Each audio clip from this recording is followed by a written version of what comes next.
Train tracks के बीच ये छोटे छोटे स्टोन्स क्यों बिछाए जाते हैं? आपको लगता होगा कि ये बस रेलवे ट्रैक की एक नॉर्मल सा पार्ट है, लेकिन इनका काम काफ़ी इंपॉर्टेंट होता है। इन स्टोन्स को बॉलसेट कहा जाता है। जब हैवी ट्रेन ट्रैक्स के ऊपर से गुजरती है तो उसका वेट और वाइब्रेशन का प्रेशर ट्रैक्स पर पड़ता है।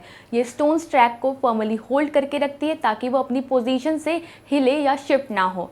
लेकिन इनका काम सिर्फ ट्रैक्स को स्टेबल रखना नहीं, बारिश के वक्त इन स्टोन्स के बीच की खाली जगह पानी को ईजिली ड्रेन होने में हेल्प करती है, जिससे ट्रैक्स के नीचे पानी जमा नहीं होता।